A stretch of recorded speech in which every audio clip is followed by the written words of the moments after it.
السلام عليكم ورحمة الله. نشرة الأخبار من الفضائية الإريترية والمستهل بأبرز العناوين. 1,300,000 شتلة للتشجير في إقليم عنسبة. إكمال الاستعدادات في مهرجان إريتريا في الإقليم الأوسط.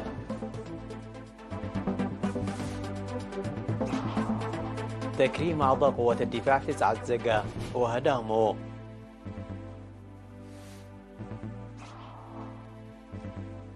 قمة أوكواس تسعى لإعطاء الأولوية للمفاوضات مع النيجر.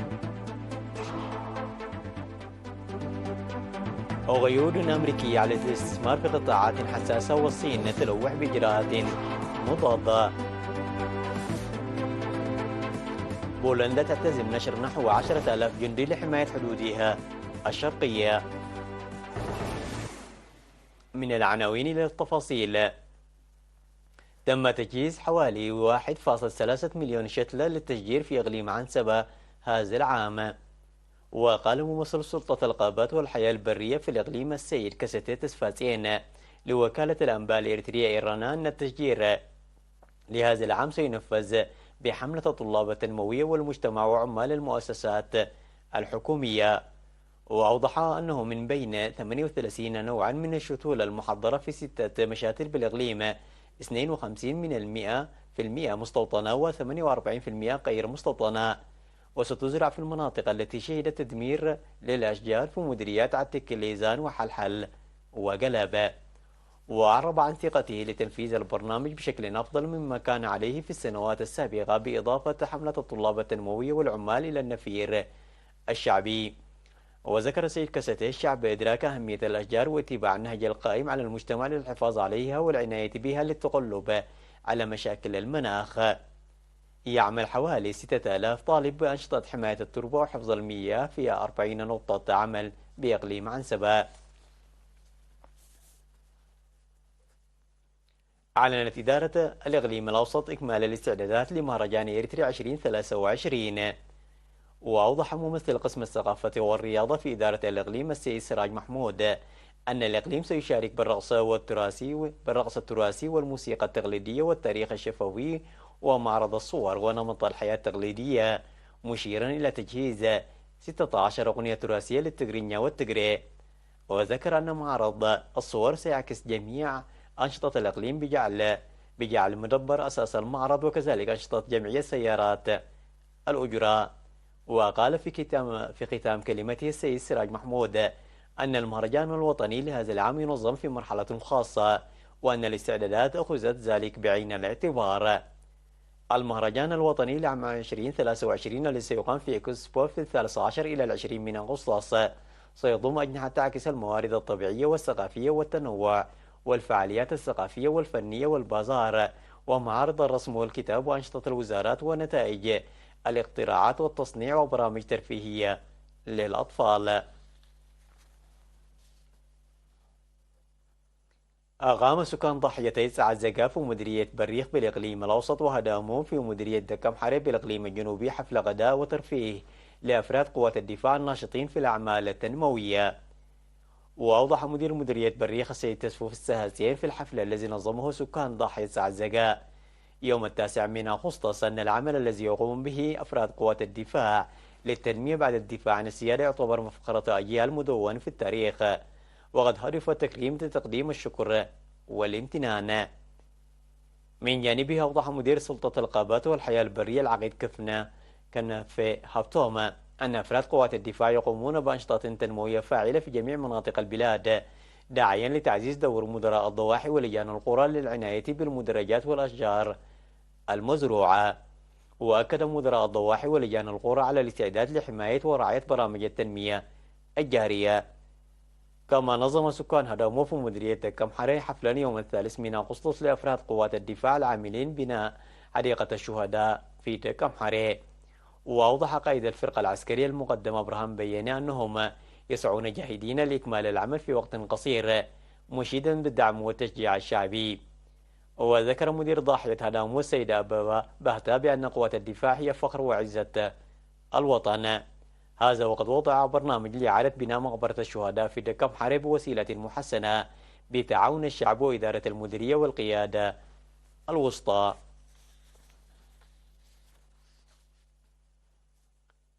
نظم مكتب الزراعة في مديرية تسني دورة تدريبية تطبيقية للأمهات حول طهي البطاطا الحلوة والموز الأخضر وأهميتها في مائدة الأسرة. وأوضحت مسؤولة التدبير المنزلي في المكتب السيدة سالم بنيام أن البطاطا الحلوة غنية بالمعادن والفيتامينات، ويمكن صنعها بأشكال مختلفة مثل الكعك ومختلف أنواع الطبخ وتجفيفها وطحنها للحفاظ عليها دون تلف لمدة 6 أشهر. وأضافت أنه يمكن تحضير الموز الأخضر بطرق مماثلة. من جانبها أشارت مساعدة التدبير المنزلي في إقليم القاشبرك السيدة سلاس ماركو بالأمهات لاهتمامهن وحثهن على تطوير المعرفة المكتسبة من خلال العمل ونقلها إلى الأخريات. وذكرت المتدربات أن التدريب كان مفيدا للغاية لأنه قدم لهن البطاطا الحلوة ومحتوياتها الغذائية وفوائدها. وأوضحت مسؤولة مكتب الزراعة في مديرية تسنية السيدة لملم زراي أن الهدف الرئيسي من التدريب هو إعداد الغذاء المتكامل لضمان صحة المجتمع وتعزيز الدخل الاقتصادي. عقد الاتحاد الوطني للشباب والطلبة فرع مديرية سجنتي اجتماعا الهيئة التنفيذية لتقوية تأطير شباب العمال في الخدمة المدنية. وقدم في الاجتماع تقرير عن الأنشطة المنفذة في مختلف المجالات في السنوات الماضية. وأوضح مسؤول الفرع السيد محرة عند مريم أن الشباب بما لديهم من قدرات وإمكانيات مهنية يمكنهم التأثير الإيجابي على الشباب، ويجب عليهم تقوية التأطير والتنظيم للدفع بالأعمال التنموية. وأشاد بالهيئة التنفيذية المنتهية مدة عملها متمنيا التوفيق للهيئة الإدارية الجديدة. من جانبه دعا سكرتير الجبهة الشعبية للديمقراطية والعدالة في مديرية سجنيتي السيد ميكيل محاري الشباب لتقوية التنظيم باعتبارهم عماد المجتمع، مناشدا جميع الجهات لدعم وتشجيع الهيئة الإدارية الجديدة. وقد شهد الاجتماع تخريج شباب متدربين في مجالات الإسعافات الأولية وتصفيف الشعر.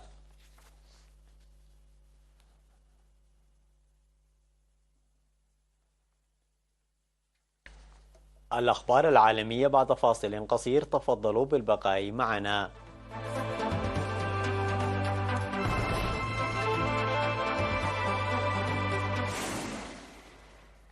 في تراجع عن التهديد بالتدخل عسكريا لإعادة الحكومة المنتخبة، أكد قادة بلدان غرب أفريقيا أن التفاوض مع القادة العسكريين الذين استولوا على السلطة في النيجر سيكون أساسا لكل مساعي نزع فتيل الأزمة. وقال الرئيس النيجيري الذي يترأس القمة الطارئة للمجموعة الاقتصادية لدول غرب أفريقيا إيكواس في أبوجا: نمنح أولوية للمفاوضات الدبلوماسية والحوار كأساس لنهجنا. وشكلت السلطات العسكرية المنبثقة عن الانقلاب في النيجر حكومة بحسب بيان صادر عن الرجل القوي الجديد في البلاد الجنرال عبد الرحمن تشيبيني بثه التلفزيون الوطني. وتضم الحكومة رئيس الوزراء علي الأيمني و20 وزيرا، ووزير الدفاع والداخلية فيهم هما جنرالان في المجلس العسكري. وسابقا اعتبر رئيس غينيا بيساو أن الانقلاب في النيجر يشكل تهديدا وجوديا للجماعة الاقتصادية لدول غرب أفريقيا إيكواس. قال البيت الأبيض أن الرئيس الأمريكي جو بايدن أصدر أمرا تنفيذيا يفرض قيودا على الاستثمار في قطاعات حساسة تهدد الأمن القومي، في حين لوحت بكين باتخاذ إجراءات مضادة ردا على استهدافها بهذا القرار. ويستهدف الأمر التنفيذي دولا أبرزها الصين قد تسعى إلى تطوير تكنولوجيات ومنتجات مهمة للقدرات العسكرية والاستخباراتية والتجسس والمراقبة. ويعتبر القرار الصين دولة مثيرة للقلق تستغل الاستثمارات الأمريكية لتعزيز قدراتها على إنتاج مجموعة من التقنيات الحساسة والمهمة للتحديث العسكري. وردا على هذا القرار عبرت الصين عن قلقها البالغ، وقالت إنها تحتفظ بالحق في اتخاذ إجراءات. كما قالت وزارة التجارة الصينية في بيان إن الأمر يؤثر على تشغيل وعمليات صنع القرار في الشركات ويقوض النظام الاقتصادي والتجاري الدولي. أعلن وزير الدفاع البولندي أن بلاده تعتزم نشر حوالي 10,000 جندي لتحمي بشكل رادع حدودها الشرقية مع بيلاروسيا. حليفة روسيا يأتي ذلك بعد يوم من مهاجمة موسكو لقرارات وارسو تعزيز قواتها على الحدود. وقال الوزير للإذاعة العامة إن العملية ستشمل نحو 10,000 جندي، 4,000 منهم سينخرطون مباشرة في عمليات مؤزرة لشرطة الحدود، و6,000 على شكل تعزيزات. وفي وقت سابق هاجم وزير الدفاع الروسي سيرجي شويغي موافقة وزارة الدفاع البولندية على إرسال قوات إضافية إلى الحدود مع بيلاروسيا، وتعهد بالرد على تهديدات متزايدة على حدود روسيا الغربية من أعضاء الناتو. واتهم شواقي خلال اجتماع الهيئة القيادية لوزارة الدفاع الروسية حلف الناتو بحشد نحو 360 ألف عسكري و8,000 مركبة مدرعة و6,000 نظام مدفعي وقذيفات هاون و650 طائرة وطائرة مروحية.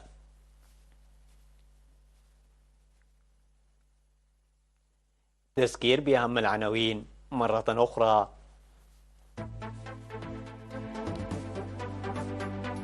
1,300,000 شتلة للتشجير في عنسبة. إكمال استعدادات مهرجان إريتريا في الإقليم الأوسط.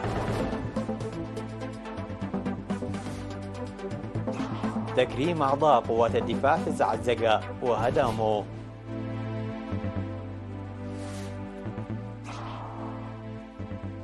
قمة أوكاس تسعى لإعطاء الأولوية للمفاوضات مع النيجر. غيود أمريكية على الاستثمار في قطاعات حساسة، والصين تلوح بإجراءات مضادة. بولندا تعتزم نشر نحو 10,000 جندي لحماية حدودها الشرقية. انتهت النشرة التي قدمناها لكم من الفضائية الإريترية. إلى اللقاء.